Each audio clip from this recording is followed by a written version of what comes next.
nothing physical yet.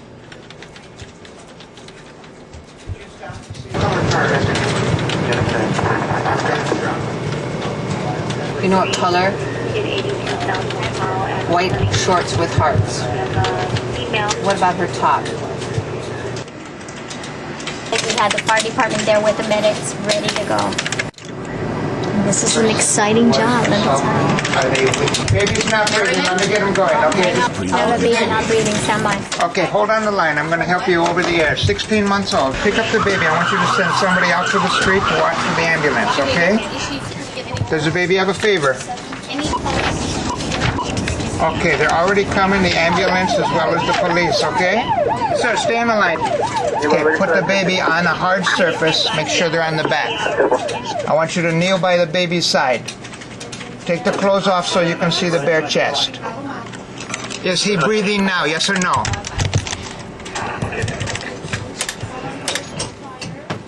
Okay, the baby's breathing. I don't want you to do any CPR right now. Do you understand me? I want you to keep watching that baby. I need to have your name. John, are you going to stay with the baby? Okay, I want you to send your wife out to the street. I'm going to help you if that baby stops breathing again. I'm going to stay on the line until someone gets there. You did good, John. You got the baby breathing. John, you see the policeman? He just drove up. Okay, you did good. Bye-bye. The call I fear most is a choking baby or a baby who's not breathing. But it turned out well this time. There's a lot of challenges every time I answer a phone call, every time I answer a 911 call, every time I take on a radio. I may be in charge of a Lahaina district, a Hana district, the fire department, the medics, a combination of all three. So it's real challenging and it's real exciting. And there's not too many jobs that you can have where you get to tell multiple people where to go and what to do. And that's really fun. Well, in dispatch here on Maui, we have a little over 30 employees and pretty much always vacancies there.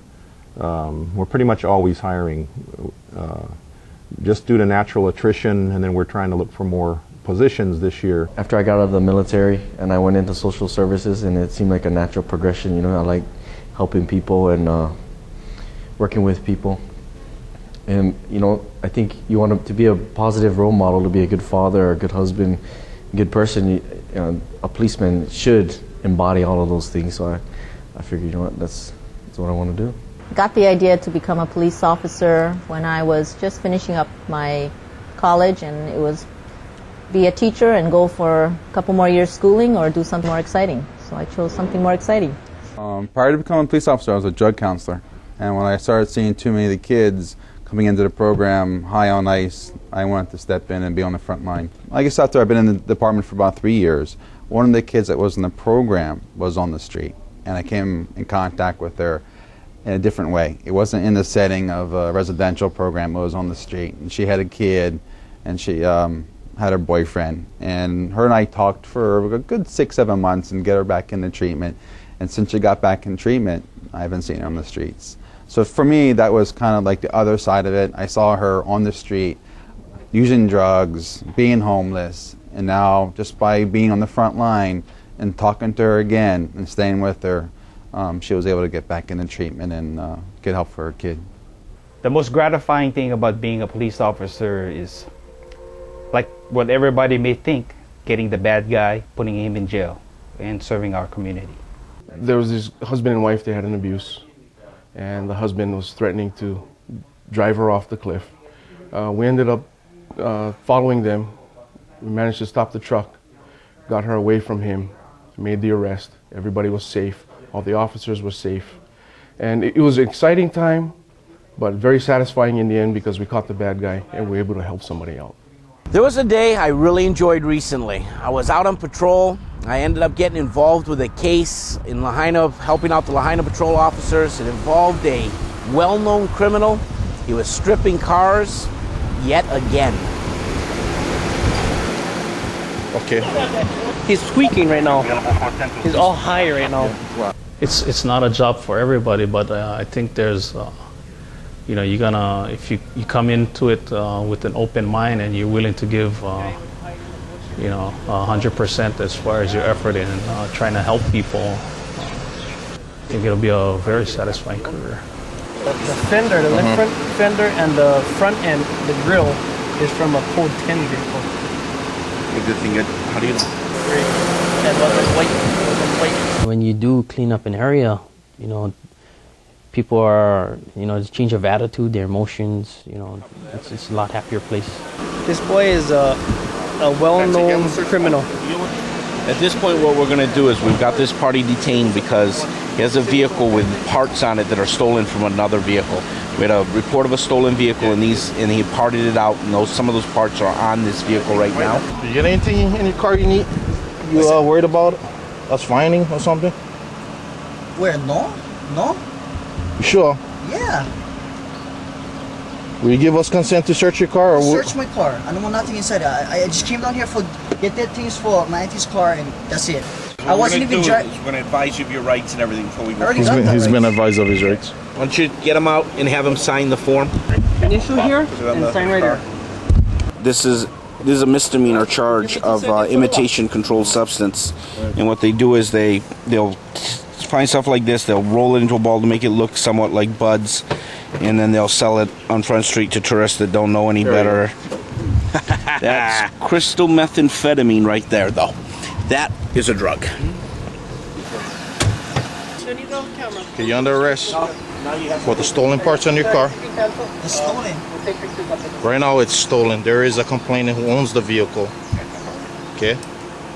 You're being arrested for unauthorized entry motor vehicle, okay, because you're taking parts off of a vehicle, okay, and for a stolen vehicle. Okay? Hang on. We'll talk about this at the station, all right? It's not so much putting criminals in jail, but helping those that need the help. A lot of people that are doing drugs just need the opportunity to get help, and they won't get help by themselves. So by arresting them, it kind of forces them to go get help. The courts mandate them to get help, and they get the help they need. That's the most rewarding. I was arresting the same individual over and over again, and every time I would arrest him, he would always give me a little bit of difficult time. After the third or fourth time, he finally got help, and after he got help, he came back to me in person and said he wanted to thank me. And I said, for what? He goes, well, you thanked me because you stayed with me, you continued to help me, you didn't give up on me. I said, a lot of cops wouldn't do that. So that was, to me, it was kind of like, okay, I made a difference. And I'm not going to make a difference with everybody, but if I can make a difference with one person, this work is satisfying. I think the most satisfying is, working with kids, especially abuse type cases. The kids are innocent. They don't know what mom and dad is arguing about. So you get there, you kind of solve the problem, and they look at you like you're helping them besides just the police there to arrest their parents. One of the most rewarding days I've ever had is when I was in Kihei Patrol, and there was a domestic violence case. We responded along with my B partners, and there was a couple of small children involved, and they were frightened, unfortunately, of one of the parents. And they actually came up to me and told me that they felt better because we were there, and asked me for a hug and just if I was going to be in the neighborhood later on that night. And of course I assured them we'd all be here and we'd be there for them at any time. It's satisfying to see the men and the women that work under me do a good job, and they write super good reports. I can really see now how hard they work. The streets are busier now. Take the chance to do it. Later on you think, oh, what if I took that chance to be a police officer? And once you try it, or once you do it, you're exposed and you don't want to look back. I think my greatest day personally, since I've become a policeman, was when my mom pinned my badge on, standing up there, and it was such a big accomplishment for me, and I felt like for my family. Ronald Bennett is his wife and daughter, Leslie and LaKayla Bennett, and mother, Pauline Lua.